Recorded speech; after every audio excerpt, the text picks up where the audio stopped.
Welcome back, Focus Learners, to another Explainer.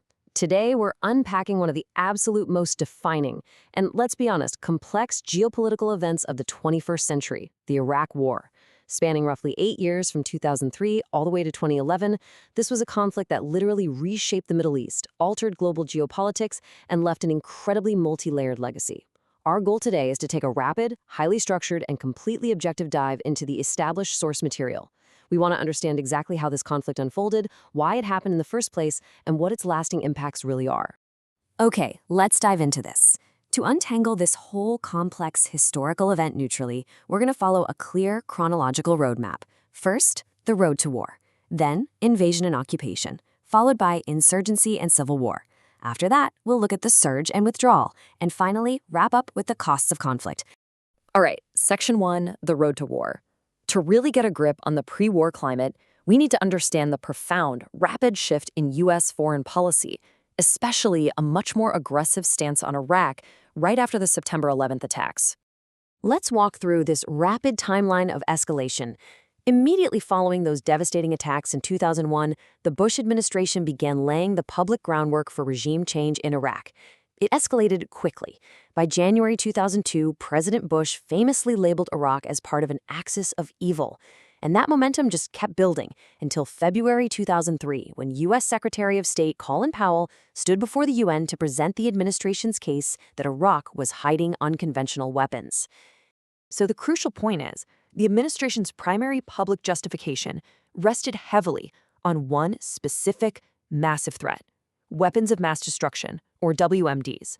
As President Bush stated, the U.S. would, and I quote, "not permit the world's most dangerous regimes to threaten us with the world's most destructive weapons."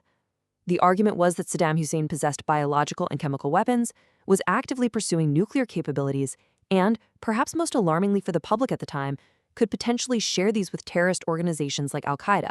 However, looking back at the historical record, we have to impartially contrast those initial pre-war assertions with the ultimate post-war findings. The initial claims were pretty clear. Iraq had active WMD stockpiles and collaborative ties with al-Qaeda. But, well, following the invasion, a 1,400-member international team known as the Iraq Survey Group conducted an exhaustive fact-finding mission. Their ultimate report? They found no viable WMD program. On top of that, the 9/11 Commission concluded in 2004 that there was simply no credible evidence linking Saddam Hussein's regime to al-Qaeda or the September 11th attacks. Moving right along to Section 2, invasion and occupation. We're going to keep a brisk pace here as we look at the incredible speed of the 2003 military operations, starting with the famous Shock and Awe campaign led by U.S. Army General Tommy Franks. And this brilliantly illustrates the sheer speed of that initial phase. Despite widespread international opposition and no UN Security Council authorization for force, the military campaign launched on March 20, 2003 with a massive surprise invasion. It was blindingly fast. By April 9, literally just weeks later, Baghdad had fallen, effectively ending Saddam Hussein's 24-year iron-fisted rule. We saw President Bush's mission accomplished speech in May, and Hussein himself was captured that December. But here's the catch. While the conventional military victory was incredibly swift, the abrupt collapse of the regime instantly triggered massive civil disorder, widespread looting, and a total breakdown of law and order on the streets. Now, that instability was severely compounded by two incredibly fateful administrative decisions made by the Coalition Provisional Authority, which was acting as the transitional government. Step 1 was a policy of de-Baathification. Basically, this meant strictly excluding members of Saddam's Ba'ath Party from any role in the new government. Step 2, the complete disbanding of the Iraqi army. You really can't overstate the direct cause and effect of these early occupation choices. Look at this. Between 85,000 and 100,000 Iraqis, which actually included thousands of everyday school teachers, were suddenly stripped of their jobs. But even more critically, hundreds of thousands of armed former Iraqi soldiers were instantly alienated and cut off from their payrolls. Feeling betrayed and left with absolutely no livelihood, a massive number of these newly unemployed military personnel shifted their alliances directly to various armed resistance movements. It created a gigantic power vacuum that would end up fueling years and years of violence. Which brings us to Section 3, insurgency and civil war. As we shift into these grueling middle years of the conflict, the reality on the ground becomes much, much darker. The nature of the war fundamentally changed here. What started out as an insurgency rapidly expanded into a deeply complex, incredibly brutal urban guerrilla war. We saw widespread, intense violence flaring up in the Sunni Triangle, leading to horrific, heavy combat, especially the brutal battles in Fallujah. At the same time, we saw the rise of Abu Musab al-Zarqawi, who spearheaded an al-Qaeda-linked insurgency. Then, a truly catastrophic turning point happened in 2006. The Al-Askari Mosque in Samarra, one of the absolute holiest sites in Shia Islam, was bombed. And this single event sparked massive, widespread sectarian violence.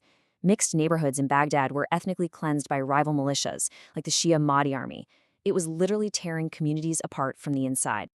Now, what's really interesting about this slide is this stark number right here, 33.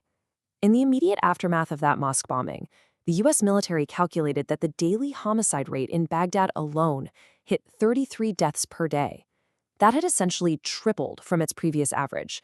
The violence had completely spiraled into what the UN officially described as a civil war-like situation. Section 4. The Surge and Withdrawal. Faced with this civil war-like deterioration, the U.S. administration had to make a major strategy shift in 2007. Faced with that rapidly collapsing situation, President Bush realized a drastic change was required. In early 2007, he announced the deployment of over 20,000 additional troops to Iraq. Placed under the command of General David Petraeus, this bold stabilization strategy became widely known as the Surge. The primary goal? Secure Baghdad and the highly volatile Al-Anbar governorate, essentially to give the Iraqi government some desperate breathing room to actually function. Let's move to and see how this builds, because this troop surge coincided with another critical, game-changing development, the Anbar Awakening. This was when Sunni Arab tribes actually allied with coalition forces to push back and fight al-Qaeda in their own neighborhoods. This combination of more troops and new alliances drastically decreased the daily violence. Fast forward a bit, by 2008, a status of forces agreement set a firm timeline for withdrawal. In 2009, control of the heavily fortified Green Zone was handed back to the Iraqi government. Finally, by December 2011, the complete withdrawal of U.S. combat troops was finalized, bringing an end to the primary, formal phase of the war. Section 5. The Costs of Conflict. Let's take a measured, solemn look at the devastating, truly multifaceted toll of this 8-year war. As we impartially examine this, it's absolutely crucial to acknowledge that the loss of human life was immense, even though the exact casualty figures are, to this day, highly disputed. The data reveals a really stark variance. For example, while the Iraq Body Count Project estimates violent civilian deaths at just over 100,000, other surveys from sources like The Lancet or Opinion Research Business suggest excess deaths could range from 600,000 to over 1 million. But, regardless of the methodology used to count them, the data represents an unfathomable scale of human tragedy. The physical toll on U.S. and coalition forces was also incredibly heavy. Based on established Department of Defense data, the conflict resulted in 4,508 U.S. military personnel killed. On top of that, over 32,000 were wounded in action, and tens of thousands more were injured or evacuated due to disease or other severe medical conditions. The financial scale of the war? It's equally staggering. By 2013, the Watson Institute at Brown University estimated the direct cost to the U.S. at a massive $1.7 trillion. However, and this is a big however, because of the long-term realities of war, economists estimate that when you actually factor in things like long-term veteran care, disability compensation, and interest on borrowed money, the total financial cost to the U.S. economy could reach an astronomical $6 trillion by the year 2053. And the costs went far beyond the battlefield. The humanitarian and environmental impacts fundamentally altered the entire region. The conflict generated 2.3 million internally displaced Iraqis and sent another 2 million refugees fleeing to neighboring countries. By 2007, organizations like Oxfam were reporting a heartbreaking child malnutrition rate of 28%. Environmentally, the destruction was massive. The country suffered from the dispersal of depleted uranium munitions, the destruction of 736 oil wells, which caused massive carbon emissions, and the severe chemical contamination of vital freshwater ecosystems, like the historic Mesopotamian marshlands. Which leaves us with this final provocative thought. While the U.S. combat mission officially ended in 2011, the story of the region certainly did not. Looking back, we really must ask ourselves, did the geopolitical vacuum, The deep sectarian divisions and the sheer infrastructural devastation left behind in 2011 inevitably paved the way for the rise of the Islamic State and all the subsequent conflicts that followed. The war itself officially ended, but its echoes continue to shape our world today.